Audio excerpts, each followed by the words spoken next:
نحن نقول دول الخليج عامة وأيضا جامعة الدول العربية وذا إذا يشتوا يراضون بهم يقربوهم شهر أو شهرين. نحن 30 سنة عشنا معاهم، ظلمونا، نهبوا ثرواتنا، دقوا مؤسساتنا، حركوا السيكل يقتلنا، حركوا الطائرة، يعني هم قصدهم فقط الثروة والأرض.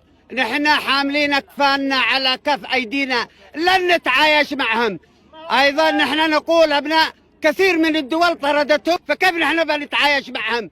نحن لله الحمد الآن حرر بلادنا كامل تمام، ومسنا الضر من عام 94 دخلنا معاهم وحدة على حق. هم قد طلعنا لعندهم لصنعاء بدأوا يقتلوا قياداتنا، حللوا دمنا، نهبونا. ايش من وحدة معاهم دين مجرمين ارهابيين بلاطقة. نناشد الرئيس عيدروس بن قاسم الزبيدي بأن يسرع بالإعلان بالبيان الرقم 1. أيضا نحن عندنا خبرة عسكرية كمجندين يعلن التعبية ونحن نكون النسق الأول، وأيضا المتقاعدين المسرحين الجنوبيين في جيشنا الجنوبي يكون النسق الثاني، وجيشنا الآن الشبابي نخليه في الخلف نحتفظ به لساعة الصفر، وإنها ثورة حتى النصر. لا تعايش مع أبناء الجمهورية العربية اليمنية.